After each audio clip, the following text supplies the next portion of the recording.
Bom, vamos ver se a gente acaba a parte de circuito SC e RL hoje, tá, gente? O que eu vou fazer aqui com vocês? Eu vou começar aqui só retomando os principais aspectos que a gente tinha visto relativos a circuitos RL, tá, na aula passada. Então, na aula passada a gente viu bastante coisa, né? Comentamos sobre indutores, capacitores, alguns outros aspectos, tá?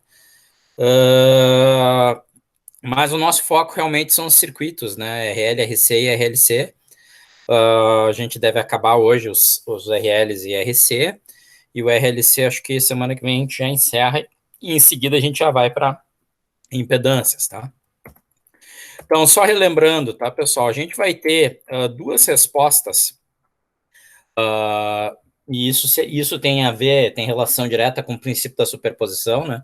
A gente vai ter duas respostas que a gente vai trabalhar, que é a resposta natural, que é a resposta devida só à energia armazenada no indutor e no capacitor, tá? Então, resposta natural seria a resposta sem a existência de uma fonte de energia, tá? Sem a existência de uma fonte externa, seja essa fonte de tensão ou de corrente. E a gente vai ter depois a resposta forçada, que aí sim seria a resposta quando o circuito está em repouso, ou seja, dizer que o circuito está em repouso é a mesma coisa que dizer que o capacitor ou o indutor eles não tem nenhuma energia armazenada, e aí a gente coloca uma fonte em cima desse circuito, tá? E na prática, como a gente está analisando as duas situações em separado, a gente está aplicando o princípio da superposição, tá? E em razão da aplicação do princípio da superposição, depois a gente simplesmente soma a resposta natural com a resposta forçada, de forma a formar a resposta total do circuito, tá? Então, a gente tinha começado a caracterizar a resposta natural do circuito RL na aula passada, já vou só fazer uma revisão, tá? Eu já corrigi lá as lâminas para vocês, tá, pessoal? Na verdade, eu tinha feito tudo certo nas lâminas, mas como eu tinha regerado o arquivo, isso tudo aqui eu faço em LaTeX, tá? Que é um sistema que talvez vocês não conheçam, por alguma razão, na nova versão da biblioteca que eu uso para criar os circuitos aqui, ele tinha invertido as polaridades, tá? Eu tive que corrigir só isso. Mas já fiz a correção, já postei para vocês lá as lâminas com esses detalhezinhos corrigidos. Não sei se vocês lembram que na aula passada eu tinha comentado isso, né? Que a polaridade aqui estava invertida, inclusive. Bom, mas em suma, então vamos considerar esse circuito como um circuito exemplo, tá? É esse circuito que a gente quer chegar sempre, tá? Eu quero, no final das contas, sempre ter um circuito onde eu tenha um indutor simples, tá? Um indutor único, um indutor equivalente do meu circuito, e uma resistência simples, uma resistência equivalente do meu circuito, tá? Quando eu tenho o indutor e a resistência, aí eu consigo determinar a resposta natural de uma forma simples. Vocês poderiam perguntar, seria uma pergunta muito boa, tá? O que acontece quando eu tenho um circuito mais complexo? O que acontece quando eu tenho um circuito que tem vários indutores, vários capacitores? Essa técnica de análise aqui que a gente está vendo não se aplica, tá? Isso daqui é uma análise mais simplória, onde eu estou mostrando para você só o que acontece com circuitos indutivos e capacitivos, mais simples, tá?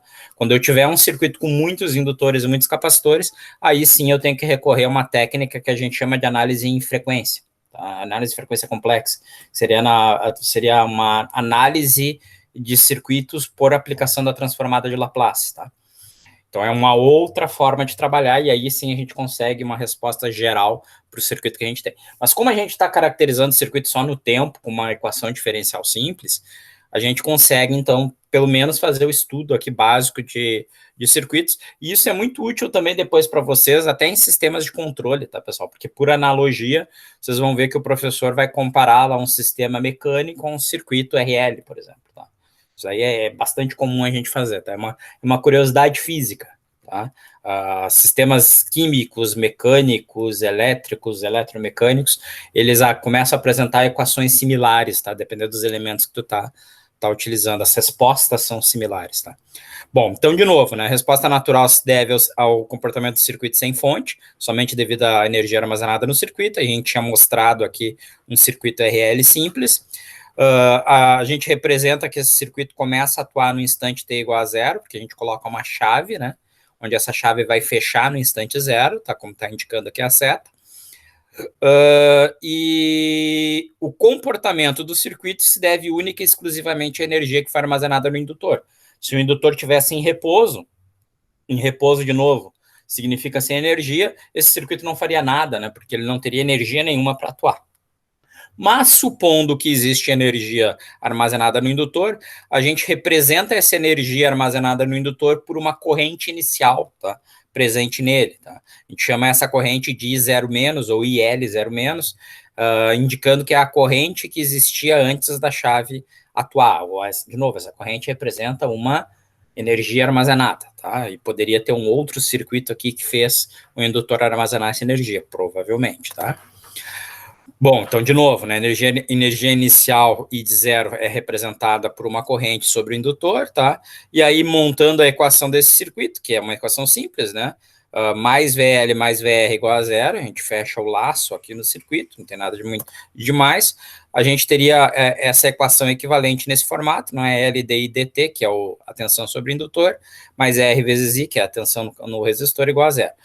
Não vou falar tudo aquilo que a gente já tinha comentado na aula passada, tá? Só estou situando a gente aqui, mas eu tenho que resolver. Pô, ficou esse erro aqui, tá, cara? Que aqui era para ser R sobre L vezes I. Esse eu esqueci de corrigir, tá? Mas a gente tem que resolver essa equação diferencial, tá? E ao resolver essa equação diferencial, a gente resolve ela, como é uma equação bem característica, a gente chama isso daqui de equação diferencial de primeira ordem em forma canônica, tá? Ou seja, é uma equação que eu deixo ela num formato padronizado, eu sei que todas as equações nesse formato padronizado geram o mesmo tipo de resposta, tá? E para o caso do indutor, a gente vai chegar numa resposta que vai ter esta representação aqui, ou seja, a corrente no indutor é igual à corrente inicial vezes a exponencial de menos R sobre L vezes T, tá? Ao invés de eu escrever a resposta nesse formato, que é a solução direta da equação diferencial, que é o que a gente chama também de equação de decaimento da energia no indutor, tá? Ou resposta natural no circuito RL. Eu vou pegar a constante temporal aqui da exponencial e vou caracterizar ela de uma outra maneira, tá? Eu vou justamente criar uma coisa que a gente chama, eu vou passar aqui, depois eu volto, que a gente chama de constante temporal do circuito RL, que é medida em segundos, que é uma constante que vai medir a velocidade do decaimento da energia do circuito, tá? De forma a reescrever aquela equação nesse formato aqui. Então, minha corrente no indutores passaria a ser I0 vezes E elevado a menos T sobre tal, onde tal é o L sobre R, tá? Que vocês estão vendo aqui, ok? Bom, tinha comentado aqui com vocês também, pessoal, que a partir do momento que a gente conhece a corrente, tá, que está circulando no indutor, a gente consegue derivar tensões, né? Não tem nada de muito especial. Consigo encontrar aqui qual é a tensão sobre a resistência, tá? Consigo encontrar qual é a potência acima da resistência, é fácil, né? Basta eu pegar a tensão vezes a corrente, ou simplesmente pegar a resistência e fazer a corrente elevada ao quadrado, tá? E consigo também determinar a energia armazenada no indutor, tá? Que obviamente, toda energia armazenada no indutor vai ter que ser de uma forma ou de outra, né? Consumida ou transformada em forma de calor em cima da resistência, tá? Então, voltando aqui, tá, pessoal? Constante temporal de um circuito, como eu tinha já repetido ali, relembrado vocês, representa a velocidade de atuação do meu circuito, a velocidade de decaimento, tá? Eu pego a velocidade de decaimento que eu tenho e escrevo todas as expressões que eu vou precisar para trabalho na forma que me interessa, né? Então, aqui eu consigo pegar a expressão da corrente, a expressão da tensão, a expressão da potência e a expressão da energia, e aí passo a atuar em razão aqui da constante temporal tal, tá? Particularmente o formato aqui da resposta da corrente, tá? É interessante porque vocês depois vão ver que a resposta em cima do capacitor também vai respeitar esse mesmo formato, tá? Essa mesma forma de representação, tá? Então, já tinha comentado com vocês, né? Por favor, né? Anotem essas expressões, né? Façam aí. Me esqueci de ver o formulário também, cara. Isso daí eu tenho que anotar, tá? Ou vocês têm que me lembrar. Uma das duas, tá? Mas enquanto eu não me lembro de fazer isso, anotem, né, essas expressões dessas equações, porque vocês certamente vão precisar usar delas, tá? Vão precisar delas. Bom, mas em suma, gente, a constante temporal, que é o que vocês estão vendo aqui no gráfico, deixa eu ver se eu consigo dar um zoom maior aqui para vocês. Aqui acho que ficou melhorzinho de enxergar, né? Ela representa, de novo, a velocidade de decaimento, tá? Então, vocês estão vendo aqui no eixo horizontal o número de constantes de tempo que passou em vezes, né? Então, aqui passou uma constante de tempo, duas constantes de tempo, três constantes de tempo, quatro constantes de tempo, cinco constantes de tempo. Qual é a conclusão? Quando passou cinco constantes de tempo, o nosso circuito praticamente já entrou em repouso.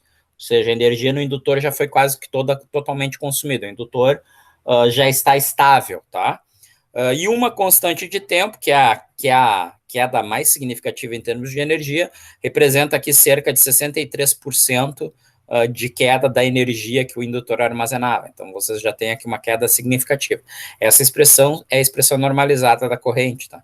Então, vocês estão vendo que isso daqui seria a resposta, o gráfico da corrente em termos de resposta natural do indutor.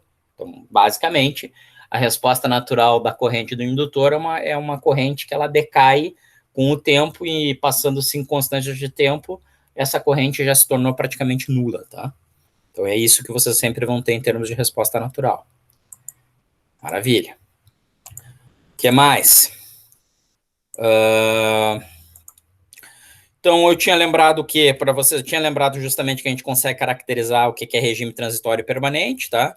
Regime transitório, basicamente, é tudo aquilo que se situa quando a corrente no indutor ainda está se modificando ou a tensão no capacitor ainda está se modificando, ou seja, a resposta no tempo antes de passar 5 constantes temporais. E o regime permanente é quando a gente considera que o circuito já se estabilizou, tá? Ou seja, a corrente e a tensão já não estão sofrendo modificações. E isso daqui vai acontecer passados 5 constantes temporais, né, que é a condição de regime permanente aqui que eu coloquei para vocês. Em termos de circuito RC, pessoal, é muito parecido com o que a gente tinha visto já na aula passada, eu acabei de relembrar aqui, retomar com vocês, tá? A diferença é que eu vou ter um capacitor envolvido, né? Então, agora eu vou ter uma resistência e um capacitor. O capacitor, evidentemente, tem energia armazenada, tá? A energia armazenada no capacitor vai ser expressa por uma tensão inicial presente em cima do capacitor. E em razão aqui do nó superior, eu posso afirmar com certeza, né, que IC mais IR tem que ser igual a zero, que é a expressão que a gente vai ter aqui.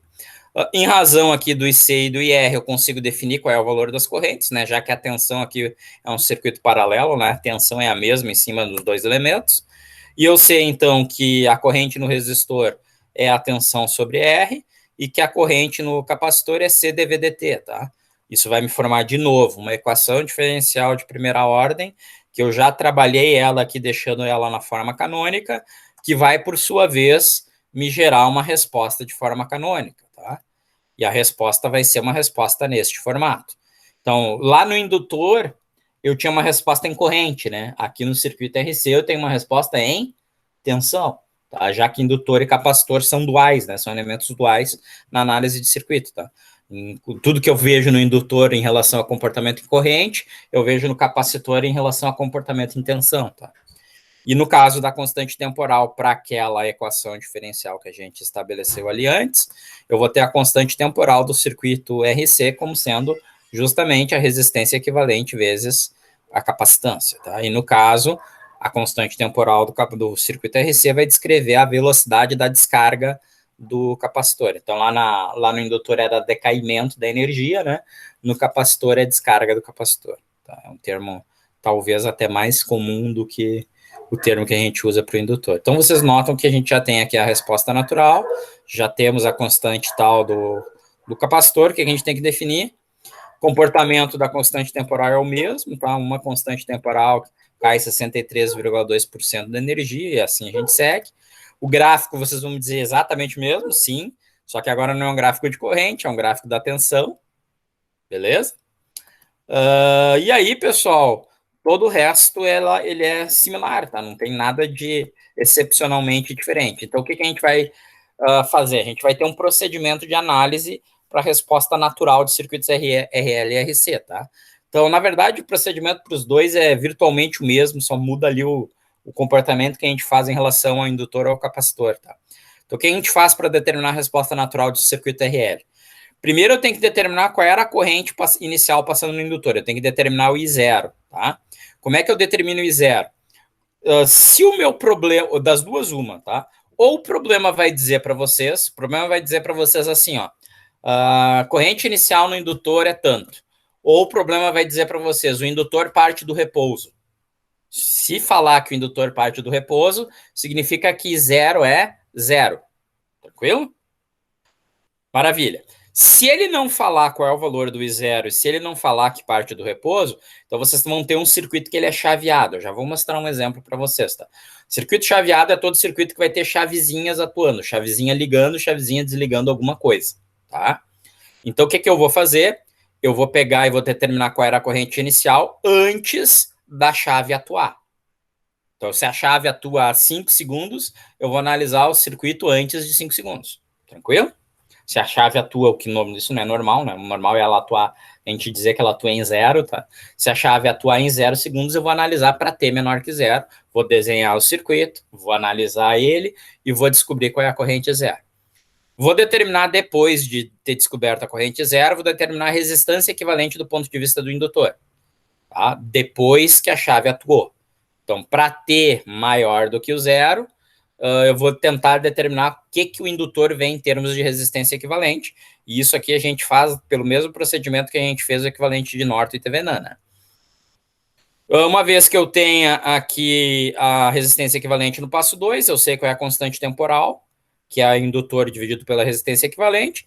E uma vez que eu tenho a constante temporal, eu consigo determinar a equação canônica em razão do valor de zero e de tal, tá? O único detalhe aqui, tá, pessoal? Particularmente no passo 1, que vocês podem anotar se vocês quiserem, tá? Como eu estou considerando que o circuito está atuando antes do chaveamento, eu estou considerando que o circuito estava estável. O circuito estava em regime permanente. Se o circuito estava estável, significa que não existia modificação da corrente no indutor, tá? Ou da tensão no indutor, como vocês preferirem, tá? Nessa condição, que é uma condição CC, ou seja, tá tudo constante, o meu indutor se comporta como um curto-circuito.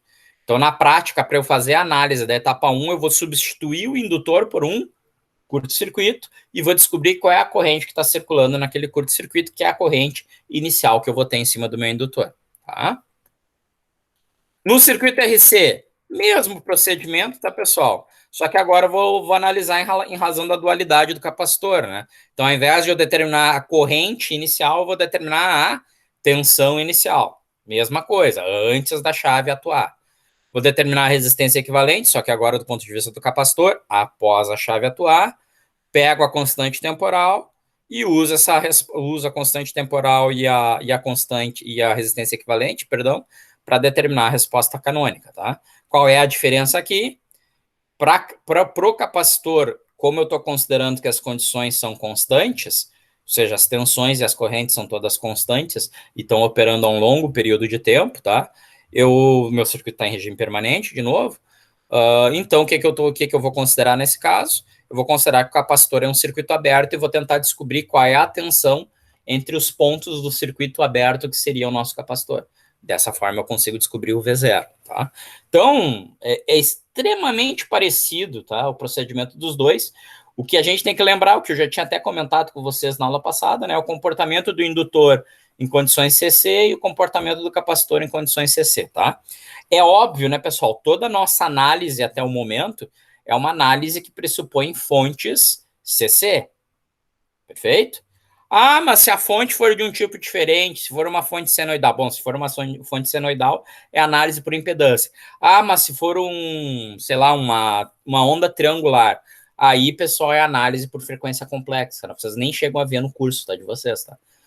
Será uma análise por transformada de Laplace, não é nada de muito excepcional, mas não temos tempo, né, de abordar isso. Vocês precisariam de uma terceira disciplina de circuitos, tá?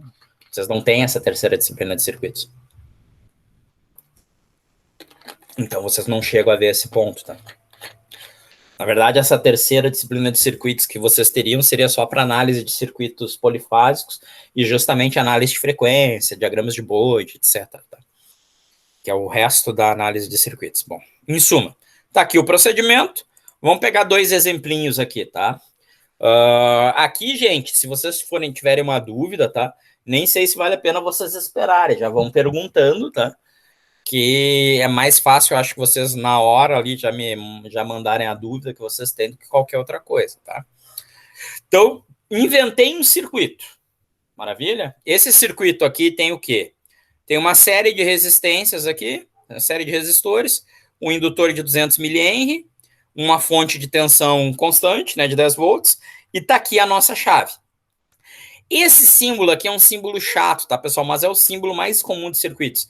Vocês têm que interpretar que essa chave estava fechada e ela abriu. Vocês estão vendo a seta, né? Ela abre quando t igual a zero. Perfeito? Então, é essa interpretação que a gente tem que dar para o circuito, tá? Então, tá aqui o nosso circuito.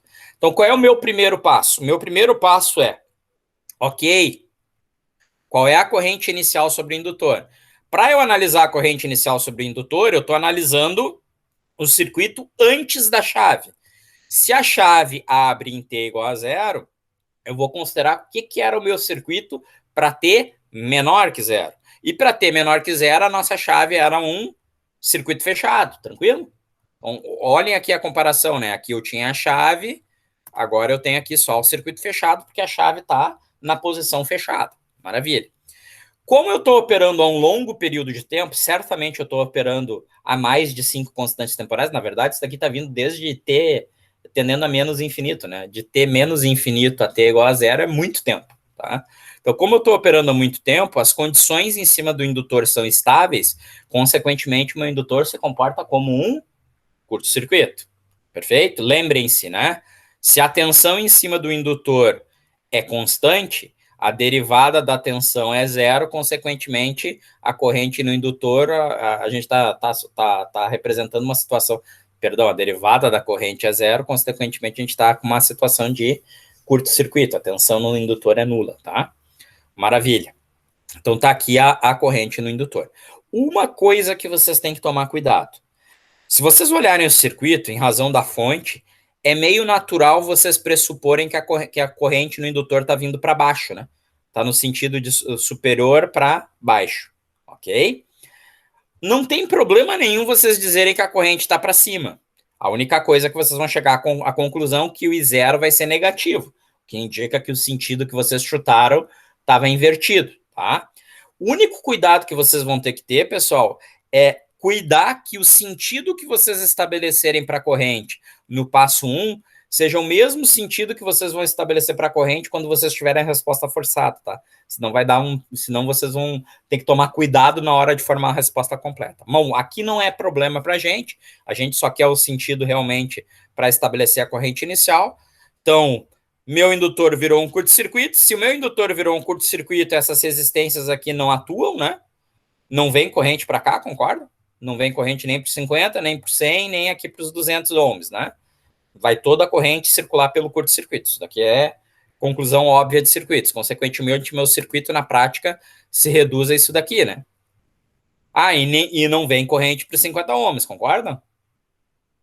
Afinal de contas, né, eu tenho um curto. A corrente vai tender ao caminho de menor resistência, né? Ela vai vir por aqui.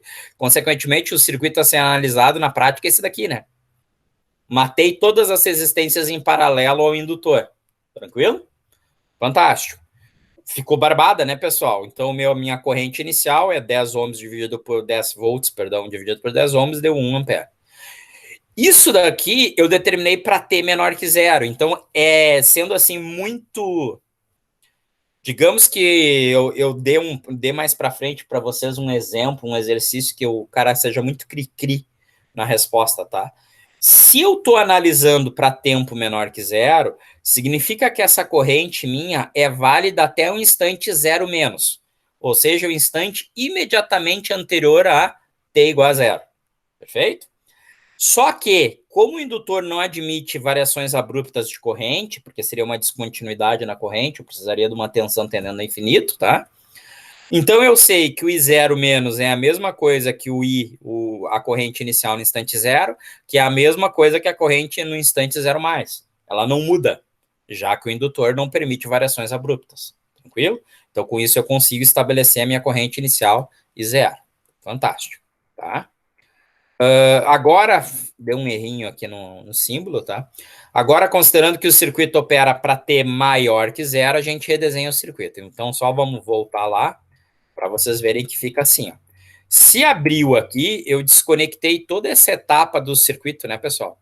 A fonte, os 10 ohms, os 50 ohms ficaram desconectados, né? O que sobrou do meu circuito é o que está aqui à direita, concordam? Então eu redesenho o circuito para t maior que zero e descubro que o meu circuito aí ficou esse. O que eu tenho que fazer aqui? Tenho que determinar a resistência equivalente vista do ponto de vista do indutor, né? Então eu removo o indutor, estabeleço aqui o ponto A e o ponto B, e eu quero a resistência equivalente vista do ponto A e do ponto B. Nesse caso aqui é uma barbadinha, né? 120 em série com 80, isso tudo que dá 200 paralelo com 100, o resultado desse paralelo mais 50, que é o que eu estou falando aqui, ó. Maravilha? Então, a minha resistência equivalente dá um valor de aproximadamente 116,7 ohms, tá? Então, olhem só o que eu tenho até o momento. Eu tenho a corrente inicial no indutor e eu tenho a resistência equivalente vista do ponto de vista do indutor para T maior que zero. Então, de novo, né, pessoal? Pego o meu circuito, né? Primeiro analiso para T menor que zero. Depois, redesenho para T maior que zero. Depois, pego a resistência equivalente do circuito para T maior que zero. Peguei a resistência equivalente do circuito, calculo a constante de tempo, porque agora o circuito se tornou esse daqui, né? E não sei se vocês notaram que eu fiz uma coisa bem curiosa, que vocês estão vendo o sentido da corrente aqui que eu estabeleci? Por que eu estabeleci esse sentido de corrente, pessoal? Porque lá na corrente inicial, eu tinha estabelecido que a corrente inicial era uma corrente que estava de cima para baixo, concordam? Então, lá depois, com o circuito tudo certinho, eu estou mantendo o sentido da corrente, beleza?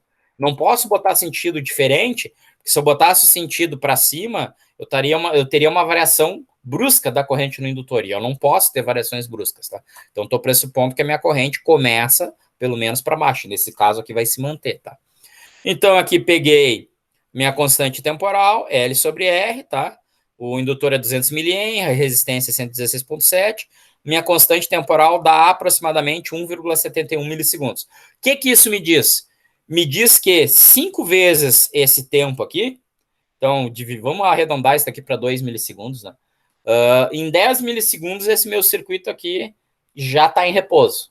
O resistor aqui já consumiu toda a energia que tinha armazenada no indutor. Tranquilo? Então, de novo, tá, pessoal? Constante temporal é uma medida da velocidade da resposta do meu circuito, ok? Tá? Que vocês têm que cuidar na constante temporal? Cara, daqui a pouco vocês vão pegar principalmente em circuito capacitivo, que eu vou mostrar no exemplo a seguir, tá? Se tu pegar uma constante temporal no circuito capacitivo, onde a constante temporal é de 10 minutos, significa que aquele circuito para o capacitor descarregar vai levar 50 minutos. Então, durante 50 minutos, tu tem que tomar cuidado com o capacitor, porque tu tá te arriscando a tomar um choque. Tranquilo? Então, lembrem-se que a constante temporal representa a velocidade com a qual o circuito descarrega, tá? Circuitos indutivos também têm energia armazenada, mas como o indutor ele é uma bobina, ele já tem uma resistência, né, intrínseca à própria construção da bobina, que a gente não está representando aqui, porque a gente está usando o indutor ideal, tá? Mas é uma resistência não desprezível. Eles tendem a descarregar muito mais rápido, tá? Ele tende a decair a energia que ele tem de uma forma muito, muito rápida. Então, normalmente, não é um problema desse ponto de vista, tá? Maravilha. Tenho tal, o que eu vou fazer? Eu vou montar agora a minha resposta, tá? Então, a minha resposta, a corrente tem esse formato, é I0 vezes E na menos T sobre tal, para T maior ou igual a zero. Eu tenho o valor de zero, eu tenho o valor do tal, consequentemente, a minha resposta vai ser essa daqui, que pode ser reescrita nesse formato. 1 vezes E elevado na menos 583,5 T amperes, tá? Tranquilo? Maravilha. Antes de eu entrar aqui no circuito RC, vou mostrar aqui para você só uma coisinha rápida. Eu ainda não tive tempo, tá, pessoal, de mostrar isso para vocês, mas de repente eu posso até deixar para vocês um materialzinho lá para vocês mexerem, para ver se vocês conseguem, se interessam também, né, em trabalhar com isso. Se bem que para circuito chaveado é um carinha bem chatinho de se trabalhar, tá? Deixa eu ver, eu vou ter que abrir ele aqui por dentro, o arquivo. Tá?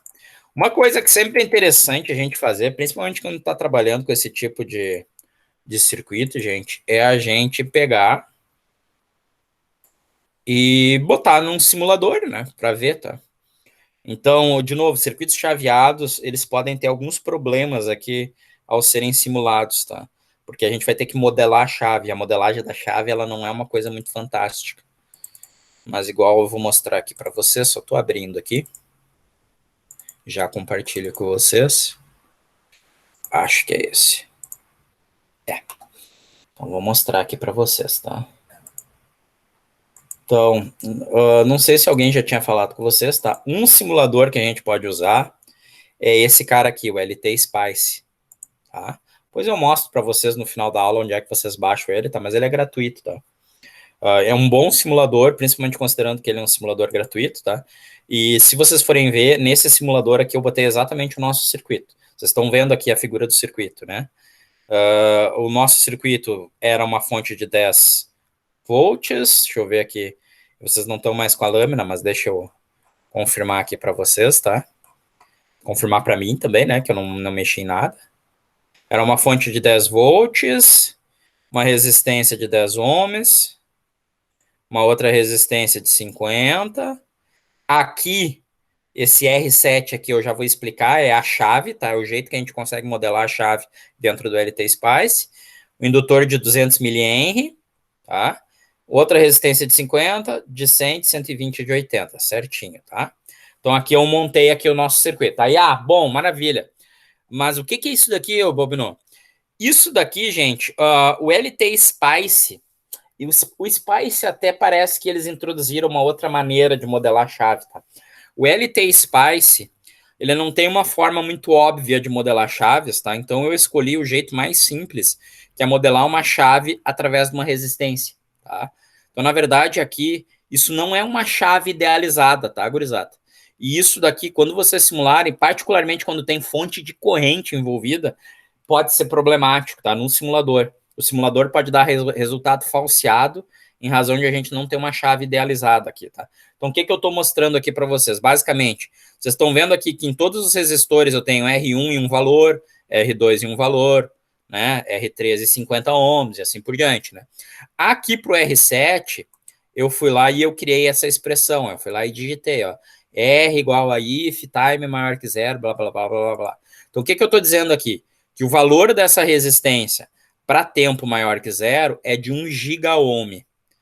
E para tempo menor que zero é de 0,1 microohm. O 0,1 microohm, vocês vão dizer, pô, é um curto. Então a chave está fechada. Beleza. O problema todo é que a chave aberta não necessariamente é uma resistência de 1 gigaohm. Uma chave aberta é uma chave aberta, não conduz nada. Tá? Pense no ponto de vista de fonte de corrente. Se a fonte de corrente estiver em série com esse cara, que é um exercício que eu vou mostrar em si, vou mostrar depois, tá? A gente tem um pepino, né? Porque por mais que a resistência seja muito alta, se eu botar uma fonte de corrente em série com isso daqui, eu tenho uma queda de tensão associada, concorda comigo? Porque eu disse que tem uma fonte de corrente ideal, tá? Então, na verdade, o que o LT Spice está te dizendo, né? Trabalhar com fontes ideais é complicado, tá? Basicamente é isso que a mensagem que ele está nos dizendo. Mas espero que vocês tenham entendido isso daqui, né? De novo, tá? Eu estou dizendo basicamente que para tempo maior que zero, eu tenho uma resistência muito, muito elevada, então seria o comportamento similar a uma chave aberta, tá? E para tempo menor que zero, eu tenho uma resistência muito, muito baixa, que seria o comportamento similar a um curto-circuito, ou seja, a uma chave fechada, tá? Vou mandar simular aqui para vocês. Aqui eu disse que é para ele simular comportamento transiente durante 20 milissegundos, tá? Vou mandar simular. Vocês vão ver que ele vai abrir uma outra tela. Eu venho aqui em cima do nosso indutor, tá? Não sei se vocês estão vendo aqui que ele apresenta como se fosse uma ponteirinha, né? Sei como, aqui eu não tem como dar muito zoom, tá, pessoal? Vocês estão vendo que parece uma ponteira aqui? Isso daqui é como se fosse a ponteira do osciloscópio, tá? Posso botar a ponteira aqui, por isso que ele exige uma referência, um terra, inclusive, tá? Mas quando eu vou em cima do elemento, eu consigo ver a corrente. Não sei se vocês conseguem notar aqui, ó. Quando ele mostra esse símbolo, vocês estão vendo que tem uma setinha vermelha ali? Em cima do resistor, a setinha vermelha está para a esquerda, né? Em cima do indutor, a setinha vermelha está para baixo. Então, vou clicar aqui em cima do indutor e a gente vai ver a nossa corrente. Tá? Eu clico aqui em cima do símbolo e eu consigo mostrar para vocês os valores. Então, a nossa corrente partiu lá dos 1 ampere, né? Exatamente o que a gente tinha previsto, e ela está decaindo exponencialmente. Vocês conseguem ver os valores aqui, inclusive, com o passar do tempo, né? Então, aqui, ó, digamos aqui, mais ou menos em 2 milissegundos, a gente tem uma corrente de 312 miliamperes, tá? E assim vai passando. Chega lá em aproximadamente 10 milissegundos e a nossa corrente já está quase zerada, tá? Ela vai cada vez mais se aproximando em zero. Tranquilo? Que é o comportamento que a gente esperava, né? Se vocês forem ver esse gráficozinho que eu estou mostrando aqui para vocês, gerado a partir do nosso simulador, então a gente está simulando o comportamento de um circuito real, é quase que exatamente o mesmo comportamento que a gente tinha lá na representação que eu tinha mostrado para vocês, né? Deixa eu ver se é essa daqui que é. Eu estou compartilhando. É essa daí mesmo. É praticamente o mesmo comportamento que eu tinha lá no nosso gráfico, né? Ó, é o comportamento. Aqui eu estou mostrando para RC, né? Podemos mostrar para RL. É esse o comportamento, né? Bonitinho, tá? Obviamente, só que a constante temporal é diferente. E, curiosamente, a gente partiu lá de 1 ampere em razão do problema. Maravilha? Ficou alguma dúvida aqui nessa solução do circuito RL, pessoal? Posso continuar? Dou-lhe uma? Pode continuar. Então, vamos para frente, tá? Vamos para o circuito RC aqui. É muito parecido, tá? É muito parecido. Eu criei um circuito aqui diferente, ligeiramente diferente. Eu até aproveitei aqui quase todo o circuito anterior, tá? Para não passar muito trabalho redesenhando aqui o circuito. Só que a gente tem um capacitor aqui no meio da história, beleza? Mesma coisa, né? Eu tinha uma fonte que atuava em cima do capacitor, uma chave abriu em T igual a zero e eu quero saber o que acontece com o comportamento do capacitor que eu tenho aqui trabalhando. Maravilha. Então, primeira coisa que eu tenho que fazer, eu tenho que obter não corrente, né? Como eu estou falando em capacitor, eu tenho que obter a tensão inicial do capacitor. No indutor, a gente substitui o indutor por um curto. No capacitor, a gente substitui o capacitor por um circuito aberto. Esse circuito aqui é o circuito que a gente analisa para T menor que zero, né? Então, a chave está fechada. Vocês estão vendo que a chave está fechada. Perfeito? Circuito para T menor que zero. Capacitor estava em corrente CC, em condição CC, melhor dizendo, tá? Seja corrente, seja tensão, condição CC durante muito tempo. Consequentemente, ele crimpou, ele abriu, e aí agora eu quero saber qual é a tensão que está em cima dele. Então, a questão nossa toda é analisar qual é a tensão VAB. Tranquilo? Podemos fazer isso daqui da forma que vocês escolherem, tá? Forma que eu achei mais fácil para esse circuito aqui era fazer associações série paralelo e determinar a tensão VAB. Porque se vocês notarem, a tensão VAB é a mesma tensão em cima dos 150 ohms, né? Já que o nó A e esse nó pretinho aqui, o nó B e esse nó pretinho aqui é o mesmo, né? Então, basta eu obter uma resistência equivalente vista do ponto de vista desses dois nós, do nó A e B, tá? E a resistência equivalente vista do nó A e B é a resistência equivalente CD, a resistência equivalente CD ou RCD, se vocês preferirem, é 120 mais 80 paralelo com 200, ó, 120 mais 80 paralelo com 200, e a resistência AB vai ser o quê? O 50 mais o RCD paralelo com 150.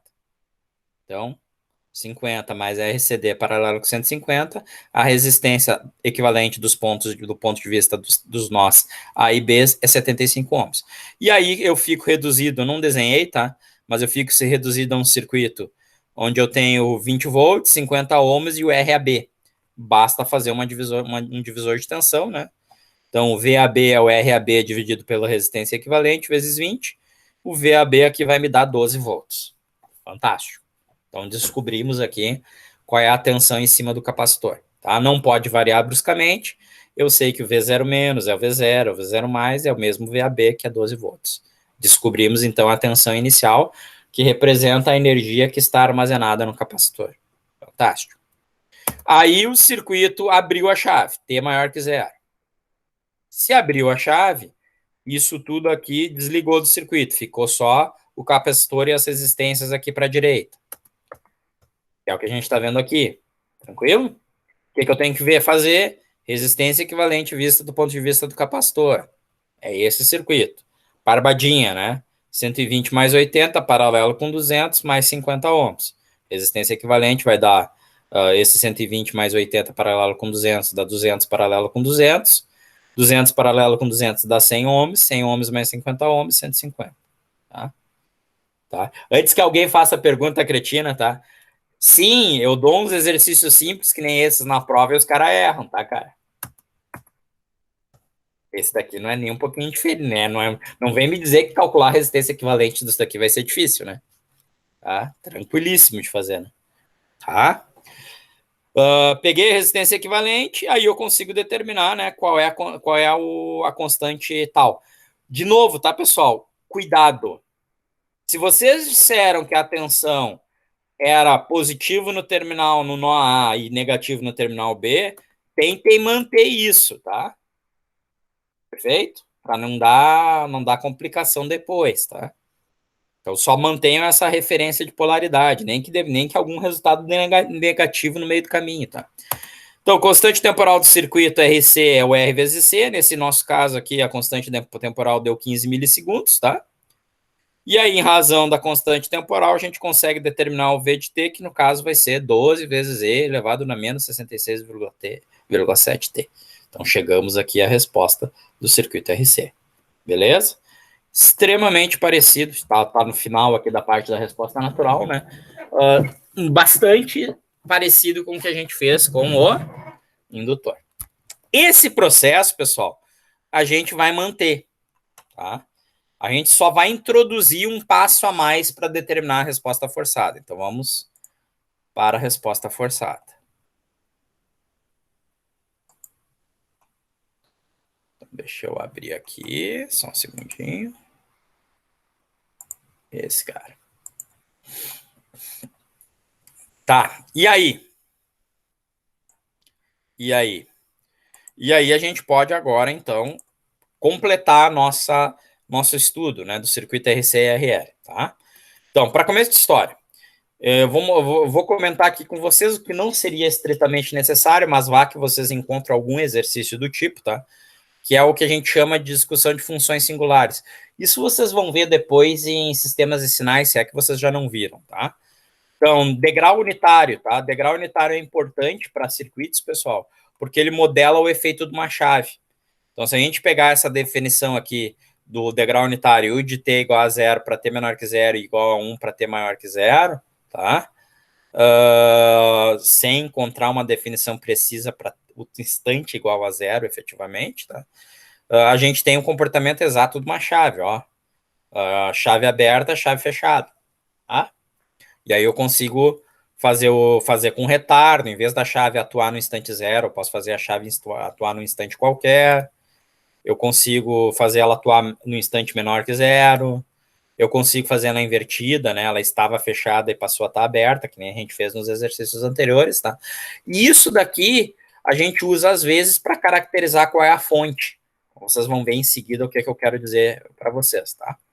Bom, vamos ver agora então o que é a resposta forçada. Vocês já vão ver que eu já vou voltar a aparecer o tal do degrau unitário ali, tá? Não tem nada de muito milagroso nele, tá? A gente só representa a chave usando ele, tá? E vai que vocês têm algum exercício que apareça o degrau unitário. Acho que até o livro tem um que outro que aparece o degrau unitário, tá? Mas vamos lá. Então tá aqui o nosso circuito, tá? Agora eu considero que o circuito está em repouso. Circuito em repouso significa nenhuma energia armazenada. Então não tinha, em suma, meu I0 é zero. Meu V0 é zero, tá? Tá, beleza. Agora eu tenho uma chave que vai fechar no instante zero. Ou seja, eu vou ligar uma fonte de tantos volts, de K volts, no resto do meu circuito RL. Beleza? Essa fonte K e essa chave que fecha no instante igual a zero poderia ser modelada simplesmente como uma fonte igual a K vezes U de T, já que o U de T modela exatamente o comportamento dessa nossa chavezinha. Beleza? Então, esses dois circuitos aqui seriam circuitos equivalentes, só escrito de uma forma diferente a expressão da fonte. Tá? Depende se o cara mostra a chave ou não. Aqui ele está mostrando a chave, tá? Isso daqui, pessoal, é uma coisa, por exemplo, que naquele simulador LT Spice é muito mais fácil eu caracterizar a chave desse jeito. É muito mais fácil dizer assim, ó, bah, a fonte é uma fonte que atua a partir desse instante, tá? É muito mais fácil do que botar uma chave física. Apesar de eu ter chaves físicas, se eu quiser modelar, e lá o LT Spice realmente não me facilitar a vida, mas tudo bem. Maravilha. Esse circuito aqui, eu posso reduzir a equação dele a essa daqui, né? A tensão em cima do resistor mais a tensão em cima do indutor tem que ser igual à tensão da fonte. Então, K vezes U de T igual a R vezes I mais L dI dt, tá? Ou eu posso simplesmente ressaltar que para T menor que zero, a corrente passando no indutor e no resistor é nula, e para T maior que zero, eu não preciso escrever U de T, né? Eu escrevo simplesmente K. Afinal de contas, U de T para T maior que zero é 1, tá? Então tá aqui o meu circuito, para T maior que zero. Em suma, né, para T maior que zero, a chave fechou, ficou só a fonte, o resistor e o indutor, tá? Maravilha. E aí, para resolver essa equação, pessoal, eu posso partir por uma abordagem mais simples, tá?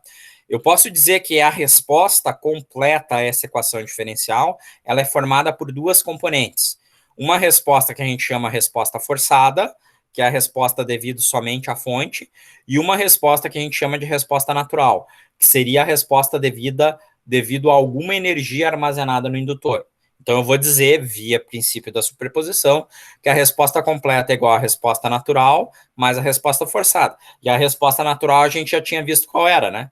Ela tem esse formato. Então, fantástico. Tá? A única coisa que me falta determinar é o que é a resposta forçada. Para um circuito indutivo, e para o capacitivo também vai ser igualmente simples, tá? É muito simples determinar qual é a componente forçada, porque eu vou fazer com que tempo tenda a infinito. Em suma, eu vou pegar o meu circuito aqui e eu vou analisar agora para T tendendo a infinito. Se tempo tendeu a infinito, significa que passou muito tempo em cima do indutor. Passou muito tempo com o indutor submetido a uma tensão CC. Consequentemente, o indutor vai se comportar como um curto. Perfeito?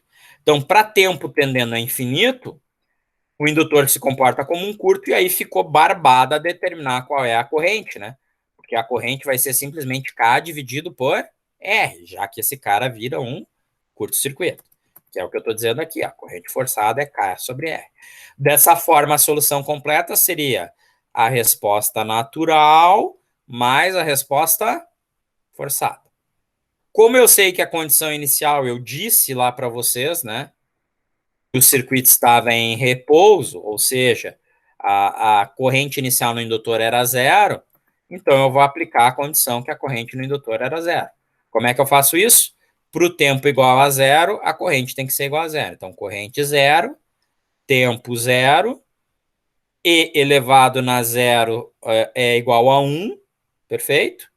Consequentemente, a minha equação se torna isso, né? Zero igual a mais K sobre R, e o A fica sendo menos K sobre R. Então, a minha equação completa vira essa daqui. Então, o que vocês estão vendo agora? Vocês estão vendo agora um comportamento de corrente no indutor, onde a gente está vendo que o indutor está armazenando energia. Tranquilo?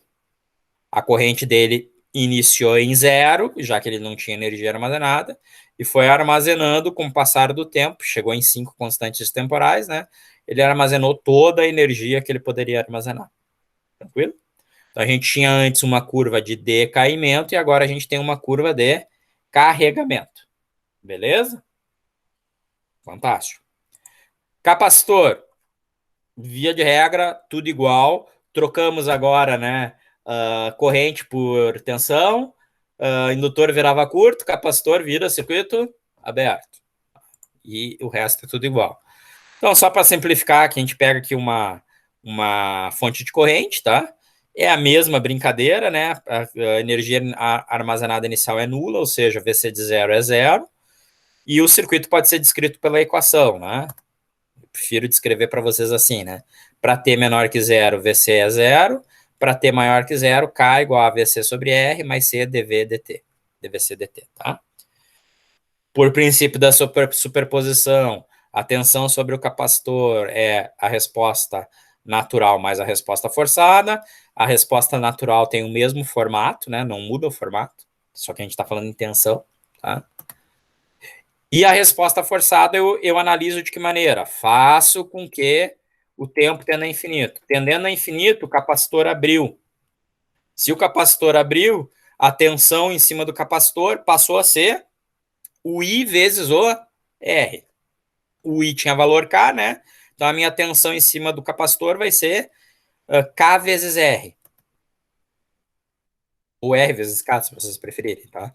Consequentemente, minha resposta completa é a resposta natural mais a resposta forçada. Como eu não tinha energia nenhuma armazenada, eu consigo calcular o valor do A e aí eu consigo formar a minha resposta total. Maravilha. Tá. E aí, eu quero só analisar isso? Não, eu quero analisar agora o circuito como um todo, tá? E aí eu vou ter um procedimento que é o mesmo para circuito capacitivo ou indutivo, tá?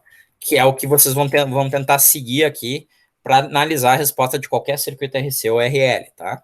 Depois tem um caso a mais que eu não estou comentando nas lâminas, né? Que sobrando um tempinho na aula que vem, a gente comenta, tá? Que seria o circuito. Vocês têm isso no livro, tá? Seria o circuito com chaveamento cascateado, tá? O chaveamento sequenciado, tá? Quando eu tenho 2, 3, 4, 5 chaves, tá? É um caso mais trabalhoso, tá? Mas dá para mostrar para vocês, tá? Não tem problema. Mas normalmente dá mais trabalho fazer análise. Mas vamos lá. Então, para a resposta completa, o que eu tenho que fazer? Primeiro, eu vou determinar condições iniciais do circuito. De novo, condições iniciais do circuito. Tem 3 situações. Ou o cara te disse qual é a corrente ou qual é a tensão inicial no indutor ou no capacitor, ou ele te disse que está em repouso. Em repouso significa o quê, de novo, gurizada? Corrente no indutor é nula, tensão no capacitor é nula, inicialmente, né? Ou ele te dá o circuito com a chave. E aí tu tem que calcular antes da chave atuar. Que é o que eu estou dizendo aqui, né? Determine as condições iniciais do circuito analisando antes de qualquer chaveamento, ou seja, analisa o circuito para T menor que T0. Uma vez que tu analisou o circuito, tu vai ter essa condição expressa como corrente no indutor ou como tensão no capacitor. Guarda esse valor, tá? Se for necessário, se o problema te perguntar, na lista de exercício, talvez eu peça isso, tá?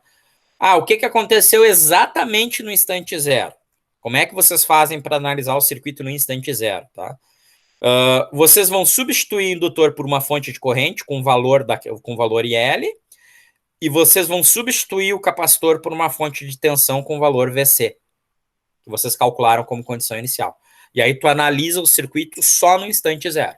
A resposta no instante zero só vale no instante zero. Tranquilo? Maravilha. Depois que tu analisou para T menor que T0, o que tu vai fazer? Tu vai analisar o circuito agora para T maior que T0. O que tu vai fazer? Vai obter a resistência equivalente, tá? Seria a mesma coisa que vocês analisarem via equivalente de Norton ou Thevenin, tá? Pegou a resistência equivalente para T maior que T0, o que tu vai fazer em seguida? Vai fazer o T agora tender a infinito, para cada faixa de chaveamento considerada, tá? E nesse caso, o capacitor vai virar um circuito aberto e o indutor vai virar um curto-circuito, tá? Analisa qual é a tensão em cima do capacitor com o capacitor aberto, analisa qual é a corrente no indutor com o indutor em curto, e esse é o valor da resposta forçada. Pega a resistência equivalente e determina a constante temporal, monta a resposta completa e aplica a condição inicial para achar a constante A.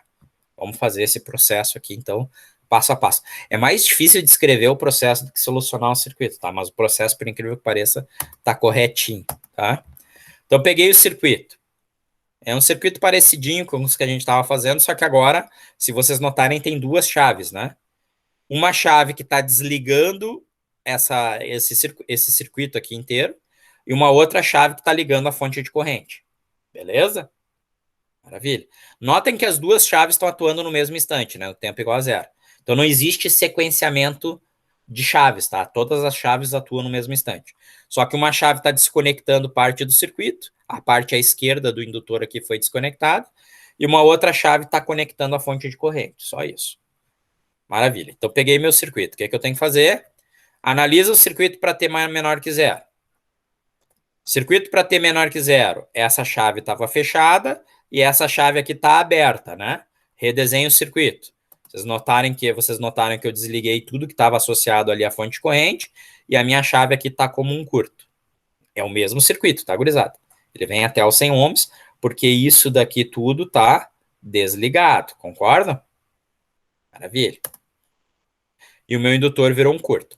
Notem que eu chutei que a corrente no indutor é para baixo, de A para B, tá? Fantástico. O que eu tenho que fazer? Bom, eu tenho um curto aqui no indutor, então esses 50 ohms e esses 100 ohms aqui deixaram de existir, né? Porque está em paralelo com o indutor. Consequentemente, o meu circuito pode ser simplificado para esse caso. Aplico aqui um divisor de corrente, faço uma transformação dessa fonte aqui de tensão para uma fonte de corrente. Transformei ali de fonte de tensão para uma fonte de corrente, e aí eu tenho um divisor de corrente. Né? Peguei de novo essa fonte aqui de 20 ohms e esse resistor de 100, converti, transformei, né, para uma fonte de corrente, vira uma fonte de 200 miliamperes, o resistor se mantém, e agora eu tenho 3 resistências em paralelo, né? Tem a barbada determinar o IL. O IL é a resistência equivalente aqui do circuito paralelo, dividido pelos 50 ohms, que é o que eu quero pegar a corrente, vai dar uma resistência equivalente igual a 20 ohms, isso tudo, e consequentemente o meu IL aqui em cima do indutor dá 80 miliamperes. Então estabeleci com isso o quê? Qual é a corrente inicial no indutor? A corrente inicial no indutor é 80 miliamperes. Maravilha? Inclusive botei aqui, ó, negrito, né?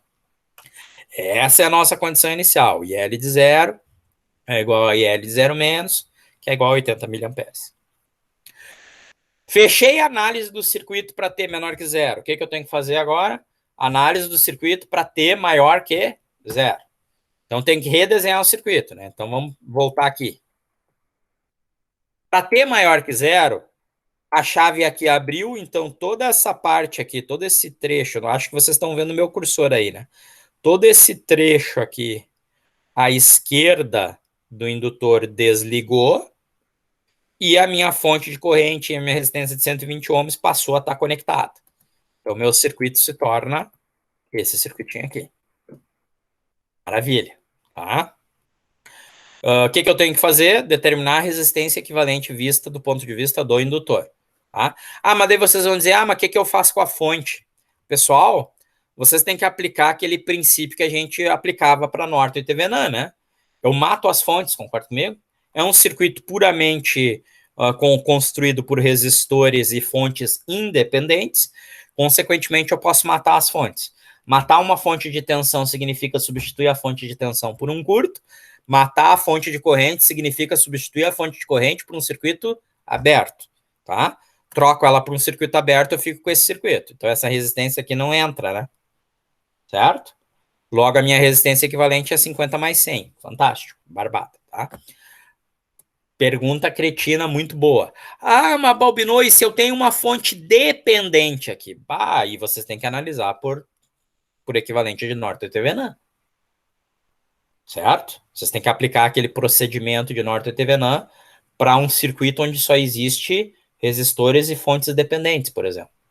Se tiver uma fonte dependente e uma fonte independente, processo geral de Norton e Thevenin. Determina a tensão de circuito aberto, a corrente de curto, divide uma pela outra, vai dar a resistência equivalente. Então é muito possível que vocês tenham que aplicar Norton e Thevenin em circuito RCRL, tá? Basta que tenha uma fonte dependente no meio do caminho. Não estou dizendo que eu vou fazer isso, tá? Mas eu estou dizendo que pode acontecer. Tá? Então vocês têm que sempre pensar que, determinar a resistência equivalente, Norton e Thevenin acha a resistência equivalente. É isso que vocês têm que pensar sempre. Eventuais simplificações é uma sorte, né? É menos trabalho. Constante de tempo tal para o circuito RL é dado por L dividido pela resistência equivalente, então 0,5 por 550 vai dar 3,33333 milissegundos, tá? É uma dízima aqui periódica. E aí o que eu faço agora? Agora tem que saber a corrente no indutor para tempo tendendo a infinito. Para tempo tendendo a infinito, o indutor volta a ser um curto. Vocês notem aqui que eu fiz a corrente no indutor no mesmo sentido que eu estabeleci para a corrente inicial. Então, as duas correntes estão para baixo, né? Corrente inicial estava para baixo, corrente forçada vai ser também para baixo, ó. Agora, ó. Corrente forçada está para baixo, beleza? Ainda avisei, né? Cuidem se vocês trocarem o sentido. Indutor sendo um curto, aqui eu tenho um divisor de corrente, né? Entre os 100 ohms e os 50 ohms, concorda comigo? Esse 120 está em série aqui com a fonte de corrente, não atrapalha o divisor, né?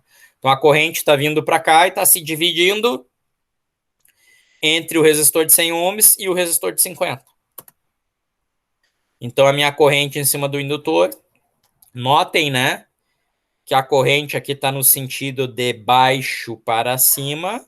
Então eu tenho que dizer que o meu IL aqui é negativo em relação à fonte, né? Por isso desse sinal negativo que vocês estão vendo, tá? Então é a resistência, na verdade, é a resistência equivalente. Eu acho que aqui. Ah, não, é resistência equivalente eu usei, tá? Não sei o que eu escrevi aqui, isso aqui não é RCD não, tá? Bom, se eu chamar o RCD de resistência equivalente, serve, tá? É o 50 paralelo em 100, eu fiz a expressão certinho, só não sei porque que eu botei aqui RCD ao invés de R equivalente, mas tudo bem. Então, o IL tendendo a infinito é a resposta forçada, que vai dar aproximadamente menos 333,3 miliamperes. Agora eu tenho tudo, vamos lá. Eu tenho corrente inicial no indutor, eu tenho, ou seja, corrente inicial no indutor, lembrando, né, para T menor que zero, antes da chave. Eu tenho resistência vista pelo indutor depois que as chaves atuaram, tá? E eu tenho corrente no indutor para um tempo tendendo a infinito, depois que as chaves atuaram. Perfeito? Então eu tenho todo o necessário para montar minha resposta. E como é que é a minha resposta? Vamos montar a expressão. Corrente no indutor é resposta natural mais resposta forçada. Resposta natural sempre vai ter esse formato. A vezes E elevado a menos T sobre tal. Tal a gente calculou para o circuito RL, né? Deu 3,33 milissegundos. Corrente forçada, a gente calculou também, menos 333,3 miliamperes. Então, a minha resposta daria esse formato aqui, né? A vezes E, só que eu fiz a inversão do 1 sobre tal, deu menos 300, tá? A vezes E na menos 300T, menos 333,3 miliamperes. Eu só tenho que determinar o valor da constante A. Como é que eu determino o valor da constante A? Eu aplico a condição inicial. Ué, IL de 0 é igual a 80 miliamperes, IL de T é igual a isso daqui, então vou fazer T igual a zero, T igual a zero deu E elevado na zero, E elevado na zero é 1, e o IL de zero é 80 mil. Então tá aqui a minha expressão, né? 80 igual a A menos 333,3. Então A igual a 80 mais 333,3. Achei aqui a expressão geral do meu IL de T. Perguntas? É uma continuação do processo que a gente estava fazendo, né, pessoal? Acho primeiro a resposta natural. Não, acho primeiro a resposta natural, não. Acho primeiro a condição inicial, a corrente inicial no indutor. Depois analiso depois da chave. Acho a resistência equivalente, vista pelo indutor. Faço o indutor virar um curto de novo e acho que corrente passa por ele. A corrente que passa por ele para ter tempo tendendo a infinito é a corrente forçada. E aí monto a minha resposta. Tá aqui a minha resposta. Bonitinho. Tá? Isso daqui vai manter tudo certinho, tá? Notem que eu falei aqui para T maior ou igual a zero, né? Porque para T menor que zero, a corrente é 80 miliamperes. Tranquilo? Deveria até ter escrito isso daqui, tá? A resposta completa mesmo é IL de T é 80 miliamperes para T menor que zero e essa expressão para T maior ou igual a zero. E se vocês botarem o instante zero aqui, vocês vão chegar aqui à conclusão que L de zero é 80 miliamperes. Então, essa expressão aqui dá a corrente para qualquer instante de tempo para T maior ou igual a zero. Perguntas? Dou-lhe uma? Dou-lhe duas? Dou-lhe três? Vamos para um circuito RC, então. Tá? Mesma coisa a gente faz para o circuito RC, tá? Então, montei um circuitinho aqui para gente, gurizada, tá? Parecido, né? Fiz aqui, modifiquei alguma coisa, sempre mexo alguma coisa. Mas basicamente mesma ideia, né? Tinha algum circuito que atuava antes, que para de atuar porque a chave abre, tem um outro circuito que conecta porque a chave fecha. Então o que, que eu tenho que fazer? Desenhar um circuito para t menor que zero. Para t menor que zero, tudo que está aqui à direita dos 50 ohms não existe, tá? Inclusive os 50 ohms, né? Porque tá no ar, tá? E para tudo que está à esquerda do capacitor está conectado porque a chave é um curto, né? Então, ao redesenhar, eu já redesenhei aqui, lembrando que o capacitor tá operando em condições CC há muito tempo, logo ele é um circuito aberto. Notem que eu chutei que a polaridade é o positivo no A e o negativo no B, tá? Vou tentar manter isso até o fim. Barbada isso daqui, né? Simples divisor de tensão, porque esses 50 ohms aqui não se mete no meio do caminho, porque o circuito está aberto. Então, é um divisor de tensão aqui, eu quero pegar a tensão em cima desses 50 ohms aqui que estão conectados, né? Então, minha tensão VAB é aproximadamente 6,7 volts. Então, já peguei aqui barbada, rapidão, a tensão inicial no capacitor, tá?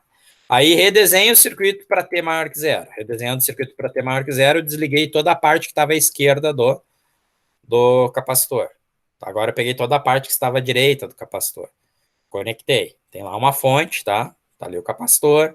Tenho agora que obter resistência equivalente vista do capacitor, tá? Para obter essa resistência equivalente, vou matar a fonte de tensão. Matar a fonte de tensão é substituir ela por um curto. Então é esse o circuito aqui que eu quero analisar para resistência equivalente. Barbada, né? 100 paralelo com 180, mais os 50 em série com tudo isso. Vai dar aproximadamente 114,3 ohms. Constante temporal tal é a resistência equivalente vezes o capacitor, que nesse caso aqui a gente tinha um capacitor de quanto? 500 nanofarad, tá? Então vai dar uma constante temporal de aproximadamente 57 microsegundos.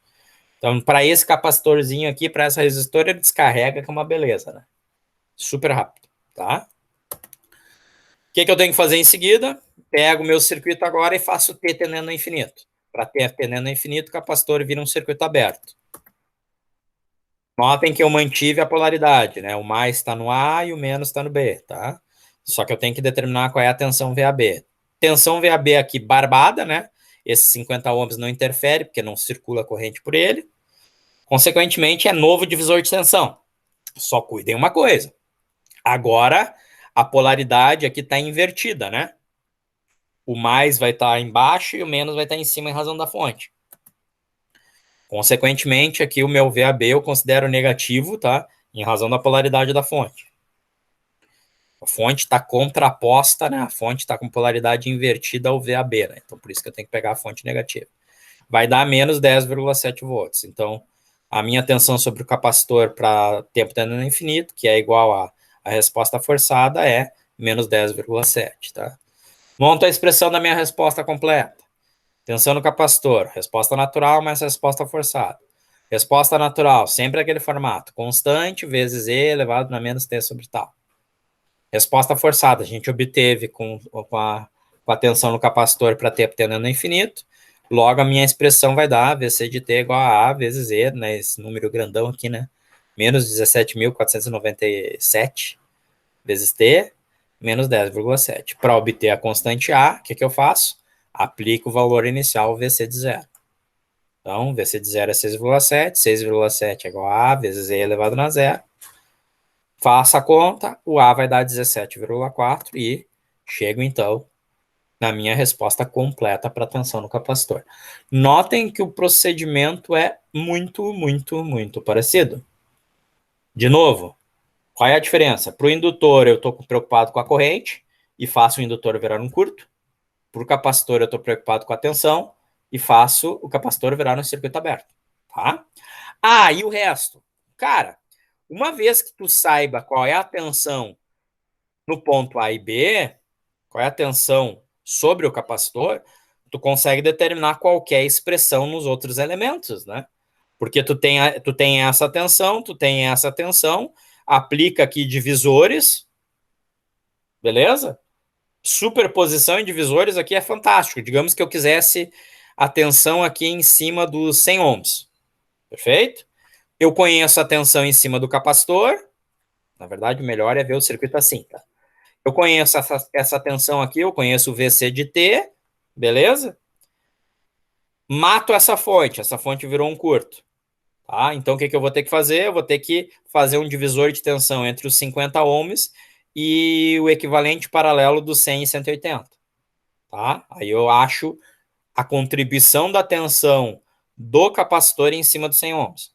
Depois, o que eu faço? Mato o capacitor, boto um curto no lugar dele, porque eu estou interpretando ele, nesse caso, como uma fonte de tensão, né? E aí analiso só o comportamento, só a contribuição em razão aqui da fonte de 30 volts. Então, de novo, tá, gente? Se vocês conhecem a tensão no capacitor, vocês podem interpretar para determinar correntes e tensões nos outros pontos do circuito, vocês podem interpretar o capacitor como sendo uma fonte de tensão. Mesmo se aplica para o indutor. Uma vez que tu conhece a resposta do indutor em termos de corrente, para determinar o comportamento do circuito em qualquer outro elemento, o que tu faz? Tu substitui o indutor por uma fonte de corrente equivalente. Já que tu conhece como é que ele se comporta para qualquer instante de tempo. Na verdade, gente, isso vocês conseguem fazer com qualquer elemento de circuito, né? Se tu conhece qual é o comportamento de tensão desse resistor de 100 ohms, para todos os efeitos, tu poderia substituir esse resistor de 100 ohms por uma fonte de tensão equivalente, já que tu conhece a resposta que ele vai dar sempre. E aí tu consegue determinar o restante do comportamento do circuito. Isso vale para qualquer, né, situação. Dúvidas?